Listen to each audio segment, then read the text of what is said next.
നമസ്കാരം. ഹിന്ദു ആത്മീയ രഹസ്യങ്ങളെയും പുരാണ സത്യങ്ങളെയും കുറിച്ച് സംസാരിക്കുന്ന ഈ അധ്യായത്തിലേക്ക് എല്ലാവർക്കും സ്വാഗതം.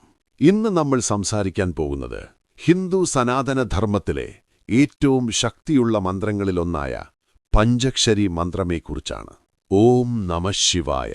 ഈ 5 അക്ഷരങ്ങൾ വെറുമൊരു മന്ത്രമല്ല, ഇതൊരാത്മീയ ശക്തിയാണ്. ഇതൊരു ദൈവീക സ്പന്ദനമാണ്. ഹിന്ദു ആഗമങ്ങളും പുരാണങ്ങളും പറയുന്നതനുസരിച്ച് ഈ മന്ത്രം സൃഷ്ടിയുടെയും സംഹാരത്തിന്റെയും അധിപനായ ശിവൻ സ്വയം നൽകിയ ഒരു മഹാമന്ത്രമാണ്. പല സന്യാസികളും മഹർഷികളും യോഗികളും ആയിരക്കണക്കിന് വർഷങ്ങളായി ഈ മന്ത്രം ജപിച്ചുകൊണ്ടാണ് ആത്മീയ ഉയർച്ച കൈവരിച്ചത്.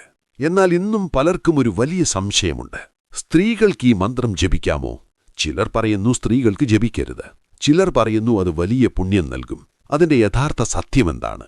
ഹിന്ദു ശാസ്ത്രങ്ങൾ പറയുന്ന സത്യം വളരെ വ്യക്തമാണ്. ഭക്തിയോടെ ശിവനെ സ്മരിക്കുന്ന ഏതു മനുഷ്യനും ഈ മന്ത്രം ജപിക്കാൻ അവകാശമുണ്ട്. അത് പുരുഷനായാലും സ്ത്രീയായാലും അവർക്കിടയിൽ ഭേദഭാവമെന്നൊന്നില്ല. കാരണം ശിവഭക്തിയിൽ ഭേദഭാവമെന്നൊന്നില്ല. ഈ മന്ത്രത്തിന്റെ ഏറ്റവും വലിയ ഉദാഹരണം തന്നെ ശിവന്റെ ദിവ്യശക്തിയായ പാർവതീദേവിയാണ്. പുരാണങ്ങളിൽ പറയുന്നതുപോലെ പാർവതീദേവി ശിവനെ പ്രാപിക്കാൻ വർഷങ്ങളോളം കഠിനമായ തപസ്സും ജപവും ചെയ്തു. അവളുടെ ഭക്തിയും ആത്മസമർപ്പണവും മഹാദേവനെ തന്നെ പ്രസന്നനാക്കി. അതിനാലാണ് ശിവനും ശക്തിയും സനാതനധർമ്മത്തിൽ വേർപിരിയാനാകാത്ത ശക്തികളായി കണക്കാക്കപ്പെടുന്നത്. ഇപ്പോൾ നമ്മൾ മറ്റൊരു കാര്യത്തിലേക്ക് കടക്കാം. പഞ്ചക്ഷരി മന്ത്രം ജപിക്കുമ്പോൾ സ്ത്രീകൾക്ക് ലഭിക്കുന്ന ആത്മീയ ഫലങ്ങൾ എന്തൊക്കെയാണ്? ആദ്യമായി പറയേണ്ടത് മനസ്സിന്റെ ശുദ്ധിയാണ്. ഓം നമഃ ശിവായ എന്ന മന്ത്രം മനസ്സിലെ അശാന്തിയും ആശങ്കയും കുറയ്ക്കുന്നൊരു ശക്തിയുണ്ട്. മന്ത്രജപം തുടരുമ്പോൾ മനസ്സ് പതിയെ ശാന്തമാകുന്നു, ഭയം കുറയുന്നു, ആത്മവിശ്വാസം വർദ്ധിക്കുന്നു. ഇതാത്മീയമായി വളരെ വലിയൊരു മാറ്റമാണ്. രണ്ടാമത്തെ ഫലം കുടുംബജീവിതത്തിലെ സമാധാനമാണ്.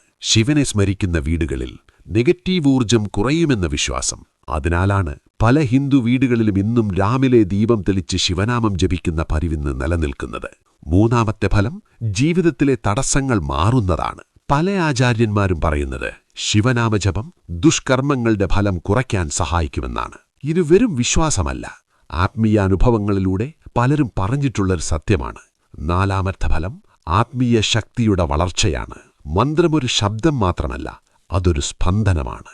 ഓരോ തവണ ഓം നമഃ ശിവായ എന്നുച്ചരിക്കുമ്പോൾ അത് ശരീരത്തിലും മനസ്സിലും ഒരു ദൈവിക തരംഗം സൃഷ്ടിക്കുന്നു. ഈ തരംഗം തുടർച്ചയായി അനുഭവിക്കുമ്പോൾ മനുഷ്യന്റെ ചിന്തയും ജീവിതവും മാറിത്തുടങ്ങും. ഇപ്പോൾ മറ്റൊരു പ്രധാന കാര്യവും അറിയണം. ഈ മന്ത്രം ജപിക്കേണ്ട ഏറ്റവും ഉത്തമമായ സമയമേതാണ്? ഹിന്ദു ശാസ്ത്രങ്ങൾ പറയുന്നത് ബ്രഹ്മമുഹൂർത്തമാണ് ഏറ്റവും ഉത്തമം. സൂര്യോദയത്തിന് മുമ്പുള്ള സമയം ആത്മീയ ഊർജം ഏറ്റവും ശക്തമായ സമയമായി കണക്കാക്കപ്പെടുന്നു. ആ സമയത്ത് ശാന്തമായിരുന്ന് ശിവനെ ധ്യാനിച്ച് പഞ്ചക്ഷരി മന്ത്രം ജപിക്കുമ്പോൾ അതിന്റെ ഫലം ഇരട്ടിയാകും എന്നാണ് വിശ്വാസം. മറ്റൊരു പ്രധാന രീതിയാണ് 108 തവണ ജപിക്കുക. 108 എന്ന സംഖ്യ ഹിന്ദു ആത്മീയതയിൽ വളരെ പവിത്രമായൊരു സംഖ്യയാണ്. അതുകൊണ്ടാണ് ജപമാലയിൽ 108 മണികളുണ്ടായിരിക്കുന്നത്. ഇപ്പോൾ നമ്മളൊരു സത്യത്തിലേക്കെത്തുന്നു. പഞ്ചക്ഷരി മന്ത്രം മനുഷ്യന്റെ ജീവിതം തന്നെ മാറ്റാൻ കഴിയുന്നൊരു മന്ത്രമാണ്. ഇത് വെറുമൊരു പ്രാർത്ഥനയല്ല, ഇത് ശിവനോട് സമർപ്പിക്കുന്ന ആത്മാവിന്റെ വിളിയാണ്.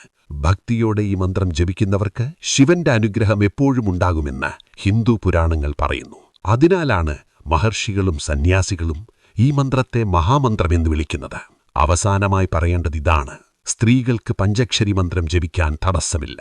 മറിച്ച് ഭക്തിയോടെ ജപിക്കുമ്പോൾ അത് ആത്മീയ പുരോഗതിക്കും മനഃശാന്തിക്കും കുടുംബസൗഖ്യത്തിനും വളരെ വലിയ അനുഗ്രഹമായി മാറും. ഓം നമഃ ശിവായ എന്ന ശബ്ദം സൃഷ്ടിയുടെ ആദി ശബ്ദങ്ങളിലൊന്നാണ്. ആ ശബ്ദം ഹൃദയത്തിൽ മുഴങ്ങുമ്പോൾ അത് മനുഷ്യനെ ദൈവത്തിനടുത്തേക്ക് കൊണ്ടുപോകും.